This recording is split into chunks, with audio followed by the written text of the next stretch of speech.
Hello and welcome to watching Left, Right and Centre. I am Vedant Agarwal. Well, our big focus on the show this evening. Well, a political war over the Maharashtra government exchequer on the eve of the key elections. Well, what's interesting is that the Maharashtra coffers are virtually empty right ahead of the key elections. And there is, of course, a huge political war of words between the Mahayuti and the Maha Vikas Aghadi over it as well. But this points to a larger issue. Is it time to teach our netas fiscal prudence, given the fact that we see this sort of heavy reliance as far as welfare schemes are concerned? If you look at Maharashtra's financial health, there's a clear decline from the fiscal surplus to a fiscal deficit state, and that too at an extremely alarming rate. Maharashtra could become one of the 6 Indian states to record contraction in capital expenditure as well. And this, of course, after there's a decline in the growth rate as well, from over 10% in financial year 23 to 5% in 2025. All of this despite Maharashtra having a high per capita income, in fact, higher than most North Indian states as well. There's a 5x increase in Maharashtra's revenue deficit in just a single year. Economists say that this is largely because of some sort of an imbalance as far as our budgetary allocations are concerned, and its year-on-year analysis in terms of what to allocate to welfare schemes and what to allocate to sustained capital growth. On the show this evening, we ask the Maha war over Maha Coffers. Is India's financial capital's fiscal health at risk? Joining me on the show this evening, well, I'll be joined by Neerja Chaudhary, senior journalist. Also, Amitabh Tiwari, political strategist, is with us. Subhash Garg, the former finance secretary, is also with us on the show this evening. Professor Santosh Mehrotra, senior economist and visiting professor at Centre for Development, University of Bath, the UK, is also with us. Thanks, gentlemen, for being with us. Of course, this as we wait Neerja ji to join us as well. But going across to you first, Mr. Garg, as somebody who has worked very, very closely with the administration, with governments at both at the state level and at the central level, do you see some sort of a paradigm shift in terms of almost complete reliance on welfare schemes, on poll doles, on freebies, as it were, and very little reliance on the system itself and its delivery? So, Vedant, let's not be alarmist. Fiscal deficit of Maharashtra has always been and is still less than 3% of GSDP, which is the benchmark for these states for many years. There is little deterioration in last couple of years. It used to be about 2.2, 2.3. And last year, I think it's about 2.8%. So there is some deterioration, but it's not crossed the Lakshman Rekha, 3%. That's one. Second, what you asked me basically, the welfare spending has been the state's preferred mode of expenditure, and the capital expenditure in some of the pet projects like irrigation, electricity, and a couple of other things, that has been the state's primary mode of expenditure. There is one paradigm shift which I am seeing now for last couple of years, and that is that the welfare spending in the form of investment in health, education, employment, wage schemes like Narega. In fact, Maharashtra was the state which actually started the employment guarantee scheme. So to say, it was a pioneer. It was also a pioneer in the watershed scheme, which has now gone into all over the country. That kind of welfare spending or redistribution or investment in people and the human capital is now getting replaced increasingly, not only in Maharashtra, in some other states as well, by cash handouts. Ladli Behan Yojana or the bus fares or otherwise, many schemes which now are being announced at a very rapid pace and speed, and Maharashtra has jumped the gun on this issue in August after the Lok Sabha elections following Madhya Pradesh model or something. So that shift is clearly visible, but I don't think still we are, and this will have impact on the expenditure which otherwise was being incurred on capital expenditure or on those socially desirable scheme, because you will not be crossing the 3% limit. Right. And therefore, these schemes will see the lesser expenditure. So And that's an interesting point you're making. That's an interesting point, because you're saying that the shift is not in terms of reliance on freebies or reliance on welfare schemes, but the shift in terms of DBTs or direct benefit transfers or targeted cash transfers. That seems to have become the norm now. And Amitabh Tiwari come in on this, because the political ramifications of this is also something that we have seen, and it's been fascinating. The BJP's Labharti model, as it were, that has clearly worked in state level elections as well, and of course in the Lok Sabha as well. And now, of course, you have all parties sort of jumping onto the same bandwagon, because I mean, if you look at Maharashtra and the MVA manifesto and the Mahayuti manifesto, it almost looks like, you know, they're the same, given the fact that both of them have DBTs, loan waiver, something similar to a Ladki Behan Yojana in the MVA manifesto as well. So, you know, decode it for us as to why this becomes important politically, this entire Labharti model. No, see, essentially what happens that a cash transfer scheme results in an immediate beneficiary and there are no leakages. So while in an Ayushman Bharat scheme, if you are enrolled, you are just a card holder. Unless you unfortunately fall sick and go to a hospital, you do not become a beneficiary. Whereas in a Ladli Bahin scheme, the moment the amount is transferred in your account, you are a beneficiary. The state governments as well as people like it, because people perceive that there is rampant corruption in government schemes, and if it were to spend a similar amount on capex or other schemes, there would be significant leakage. So at least there is no leakage here, and the people like that fact, and of course getting cash in their accounts. Now, what is complicated the matters is that in a post-GST era, the ability of state governments to raise revenues has declined.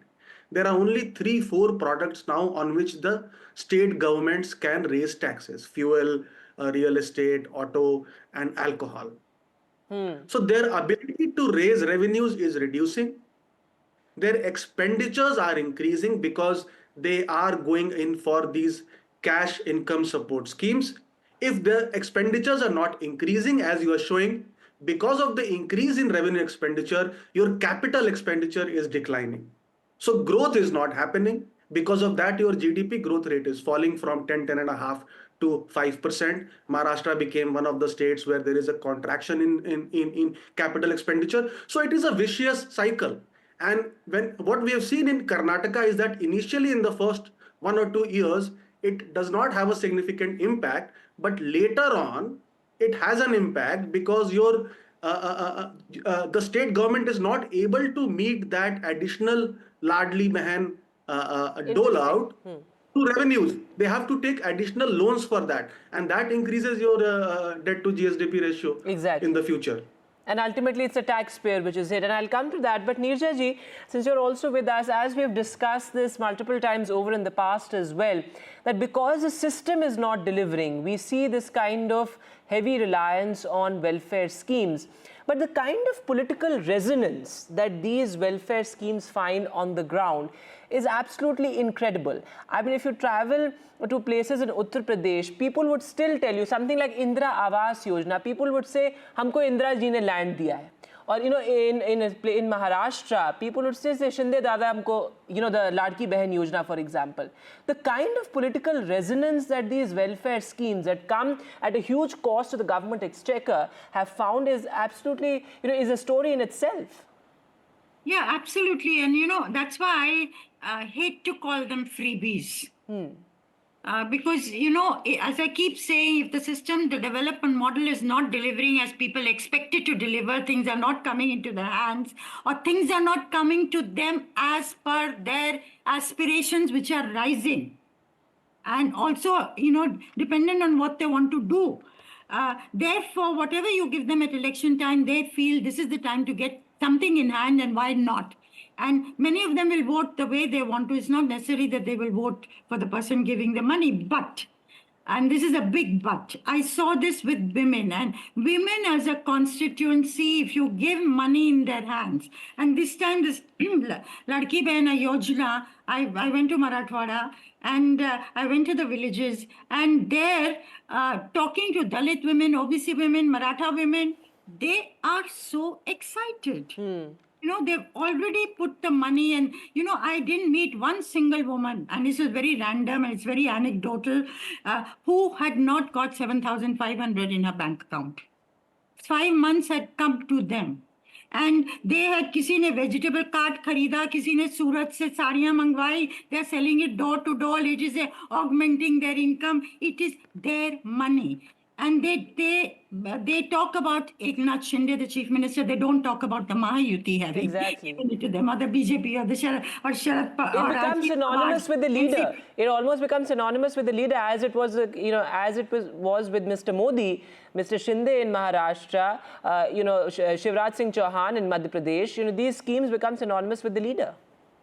No, absolutely. They become synonymous with the leader, and they feel he will do more. Of course, he's made this statement today in the newspaper, but he says that, I'm going to continue with the schemes, but giving money in the hands, I cannot, meaning I'm not going to compete, say, with the Congress, which is promised 3,000 rupees. So there is a financial crunch. This is the poorer women I'm talking about. The more educated among the women talk about the financial viability. They question whether the scheme will continue after the election. Where is the money going to come from? Will the ICDS salaries be cut as a result? Somewhere the cut is going to come.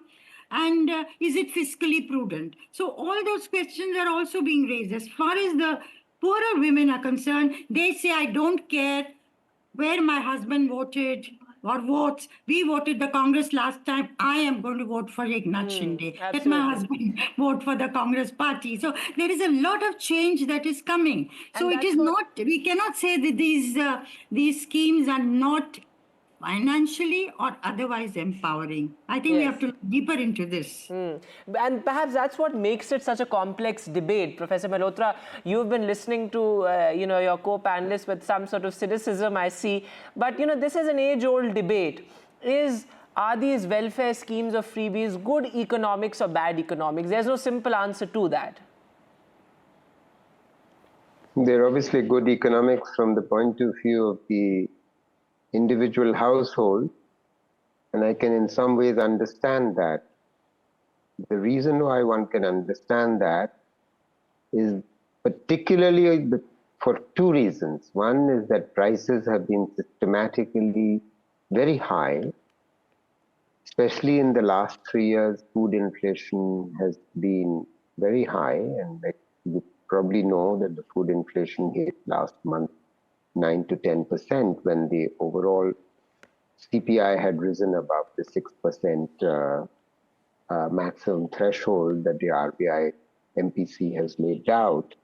So that's one reason. The other reason is, of course, the fact that families are not enjoying the benefits of non-farm jobs. Families would prefer to have non-farm jobs, but the fact is that non-farm jobs are not growing. And in the presence of inflation, when you hand them cash, it makes them very happy.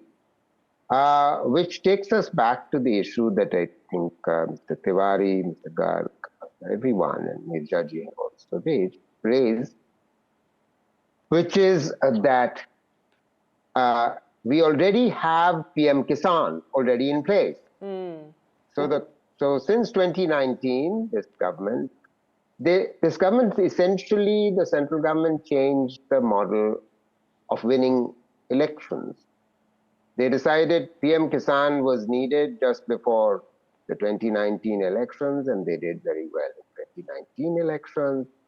And after that, in every state government, state governments have started doing this. What is the cost of this? I think our panelists have mentioned capital expenditure. I think there are other costs as well. Let's just keep those in mind. One clear cost is that governments, in the absence, in the presence of GST having reduced their sources of funding, are spending less on health, on education generally. It's not just that they're spending less on capital expenditure. The fact of the matter is that it may well be that this does not matter to ordinary people. What matters to ordinary people is, in the face of inflation and joblessness, that they get cash handouts. But it does also matter to people that Anganwadi worker salaries have been 3,000 rupees forever and ever. Exactly. It does matter to people the midday meal scheme for children that receives less money. So, as very simple, money doesn't grow on trees. So when you hand out cash like this, there are costs to be paid. Ultimately, governments will decide on the basis of vote get, of their ability to fetch vote. Yes, I think. Is that in the interest, long-term interest? See, Vedanta, last sentence. Ultimately, the government of the day, its job is, in a country where the human capital level is extremely poor, when China is losing investors, we are not the ones who are getting it. They are going somewhere else. Why are we not getting them? Because our human capital level is appalling. Okay. Has been so. We're not willing to invest in the long-term development. Yes. We want to give cash That's an handouts and important remain in point. power. And well, something good that you luck. said earlier also, Professor Malhotra, that perhaps the BJP and Modi's BJP has changed the entire model of winning elections, but also on the implementation of these schemes. And Mr. Garg coming in on this, because a lot of times we do see that the implementation sort of also depends a great deal on the fiscal cooperation between the center and the state. If it's a BJP-ruled state, it becomes easier, and in opposition-ruled states, like say in Karnataka, it's a more difficult task. And that sort of fiscal cooperation between the state and the center has almost broken down. So you have made 2 points. Number one is the implementation, and the second one is the fiscal cooperation. So in terms of implementation, various things which the governments do, and ultimately every government expenditure is meant to serve people either way. In terms of implementation, also the cash handouts or the freebies are slightly different in the sense that you give a free or subsidized food, then it's a freebie. When you give a free cash, then it's a cash handout. So both the kind of things, the freebies and the cash handouts, in terms of implementation, the cash handouts is most efficient and delivers almost entire thing. Of course, there may be corruption even in this case, but it's much less than the corruption involved in the food, subsidized food schemes or the capital expenditure and all.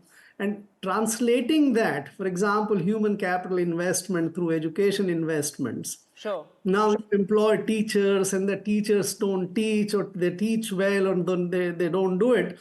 So that investment in human capital through that medium is far less efficient and effective than what the cash handouts, the freebies achieve.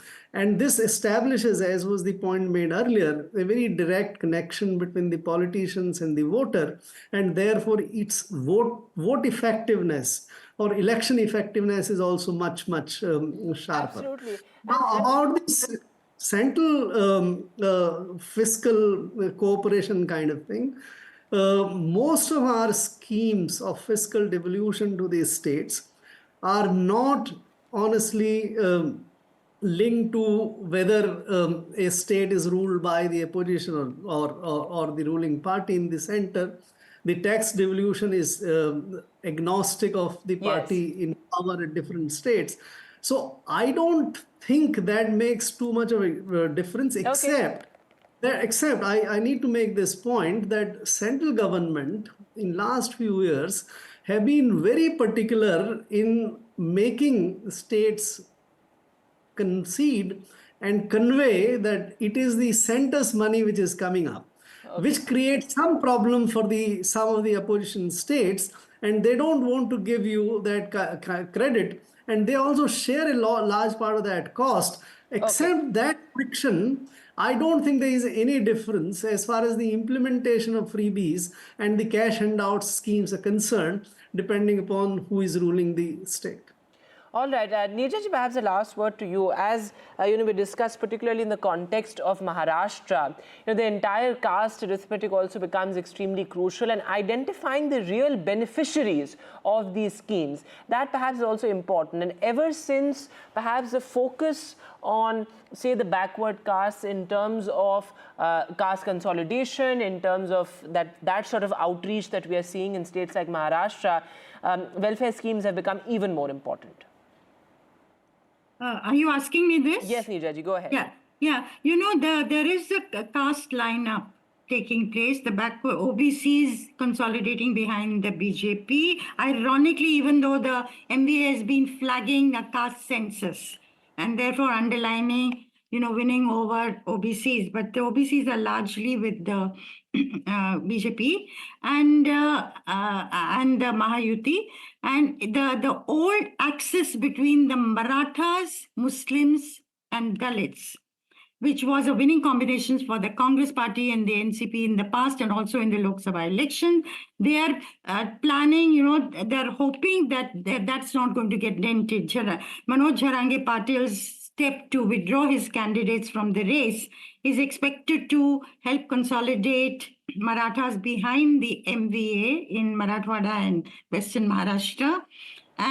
But the important question is, will the Dalits stay with the MVA to the extent to which they had swung to its side in the Lok Sabha elections, or will that support be dented? But if I was to oversimplify this, it is caste nexus on this side and the Mahayuti making a bid again for Hindu consolidation, whether it's through Batenge Katenge, Saath Hai to Safe Hai of the Prime Minister. But it is the women's constituency. Yes, absolutely. That is going to be the game changer. The extent to which women swing to the Mahayuti will, I think, determine the ultimate numbers. Amitabh Tiwari, the last word to you. How do you see this? Is this now the model going forward politically, something that the BJP seems to have mastered a great deal, and now, of course, the other parties playing catch-up? No, essentially, if you see, if the Mahayuti wins this election, then it will be the second election after Madhya Pradesh, which they've won, despite not being the favorites to win. So, of course, now this will be picked up by other state governments, and this could become a precedence or a formula for winning elections. However, we've seen in 2024 that despite all these schemes and BJP claiming 25 crore Labhartis, the BJP did suffer. So it may not be the ultimate weapon to win elections, let's say, but in the medium term, different parties and state governments could adopt this method. And of course, this has the fiscal costs, as we have been discussing. That's very well put, Amitabh Tiwari. Thanks all very much for being with us on Left, Right and Centre this evening. This is always an extremely fascinating debate. But of course, as we are saying in that band as well, it is time to teach perhaps our netas some sort of fiscal prudence as well, as that certainly needs to be one of the cornerstones of at least our poll manifestos. That's all the time that we have on Left, Right and Centre this evening. Thanks so much for watching. Good night.